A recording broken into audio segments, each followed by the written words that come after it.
What I have right here is one of the best TKL layout gaming keyboards I've ever tested. It's the Turtle Beach Vulcan TKL Pro, and it might just be the most feature-packed keyboard for the money you're gonna find in 2024. Seriously, you're gonna wanna see this. Inside the box, we have the keyboard right there. This is the white version, but you can also get it in black if that's your preference. There's a little quick start guide there to get you set up and running. Down here, we have the detachable USB-A to USB-C cable. It's braided fiber material and it's 1.8 meters long. And the last thing here is this nice soft wrist rest. It's fabric with some sort of memory foam cushioning, and it's really plush and comfortable. So it's got this low profile design and low profile keycaps, just like the previous Vulcan keyboards that were under the Rocket brand. It's a nice sleek design. I like it a lot better than the thick chunky look that a lot of boards have. Being a TKL layout, you don't have the number keypad, so you're gonna be using that linear row up at the top, which is fine because you gotta give something up to get the size down, and that's kind of the point with TKL. You get a much more compact layout compared to full-size boards. It's loaded with shortcuts and secondary functions, and it's done right. Everything's easy to see, but without standing out so much that it makes the keyboard look ugly. There's definitely a right and wrong way to do alternate functions, and this one gets it right. From what I can tell, the keycaps are just ABS. They have that smooth feel without any sort of grip texture. They do have a nice shape though, and that helps keep your fingers where they need to be on the keys. They fit pretty tight and snug on the switches. There's a little bit of wiggle, but it's on the lower side and it's not noticeable when you're using it. And best of all, the switch connections are all standard, meaning the board's compatible with third-party keycaps. So if you don't like these ABS caps, or if they start to wear out on you over time, you can always swap them out with something else. Over here in the top right corner, you've got this nice volume knob. It's got tactile steps and you can push it down to mute and unmute. So even though it's a TKL layout, you do still have a lot of features and controls on here. Around here on the back, there's a single USB-C port for your removable wired connection. And then down here on the bottom, there's a lot of rubbery grip pads to keep the board from sliding around everywhere. We even have them in the middle sections, and it makes a huge difference. This thing feels like it's glued to your desk and doesn't move even during the fastest paced gaming sessions. You also have two different options for tilt angle adjustment with these flip out feet, and even these have a strip of grip material. Turtle Beach clearly understands the importance of a grippy keyboard. This is very nice and very well done. In terms of overall build quality, we got a hard plastic base with an aluminum top plate. It's not a particularly heavy board, especially compared to something like the HyperX Alloy Origins core. That thing feels like a tank in comparison, but despite the leaner build, it still manages to feel nice and sturdy. It's not a cheap feeling board by any means, but it does seem to lack that ultra premium feel that you get with something that's a bit on the heavier side. And once it's down on your desk, like I said before, it's not going anywhere thanks to that awesome bottom grip design. So the board's using Gatron red magnetic Hall effect switches with rapid triggers and adjustable actuation points. The smoothness of the motion on these things is godly. They glide like they're greased with butter. And that's true even for the bigger stabilized keys like Shift and Spacebar. It feels like every key takes the exact same amount of pressure to actuate. It's the closest thing to a perfectly balanced keyboard that I've tested as of right now.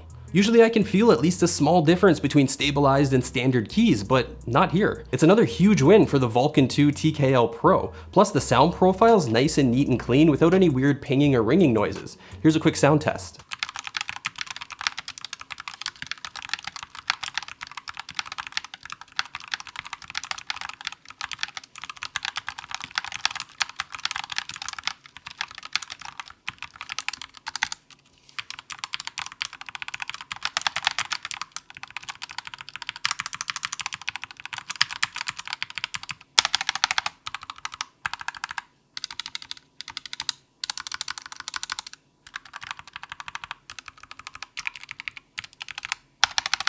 You've seen so far throughout the video just how bright and vibrant the RGB lighting is on this thing. The low profile keycaps don't restrict the lighting, and it really shows. It's so bright that you might actually want to turn it down to keep it from becoming too distracting. But on the other hand, it looks absolutely stunning. To control it, you need to download the new Swarm 2 software. You can pick from a number of different presets, including AMO, which does its own thing and changes based on what you're doing with the keyboard. Plus, you have some of the typical stuff like color wave, breathing, and then some reactive options like ripple. This one looks cool, but I can't imagine ever using it because it's just so distracting. In Swarm 2, you can really dive into customization. You can set custom functions, configure smart keys, enable easy shift, create macros, and this is where you can fine-tune the Hall effect switches. If you go over to the game tab right there, you can select each key individually if you want, but I just like to do mine all at the same time because I want everything to be consistent.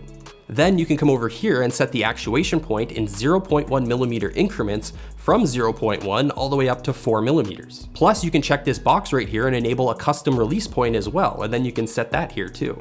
Now if we come over here, we can open up the rapid trigger settings. With the keys selected, we can click Apply to Rapid Trigger, and now we can configure the global key settings for this mode.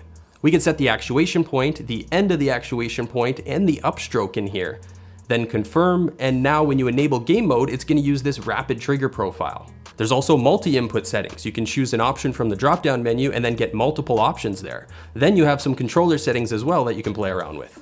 And there's 5 onboard memory profiles. You can save all your settings right to the board and take it with you to another computer without having to reconfigure everything. All right, so it's got the design, it's got the fancy switches, it's got loads of customization, and it's got the good looks. But how does it actually perform?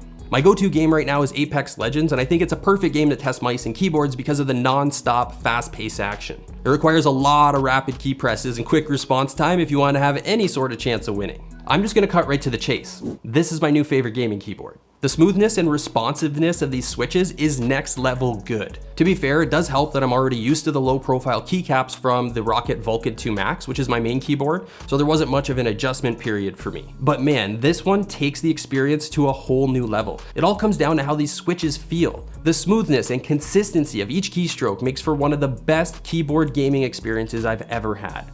Movements are quick and precise, the noise profile subtle and clean, it's just so good. I can't find anything bad to say about it other than I need to get my hands on one with a full layout configuration because I use the number keypad way too much for other non-gaming stuff. Turtle Beach, if you're watching this, make a full layout version of this keyboard as soon as possible. I'm gonna have the full list of specs and details for you down below in the description along with some purchasing links. Make sure you check that stuff out and drop a comment down below as well and tell us what you think of this new Vulcan 2 TKL Pro keyboard.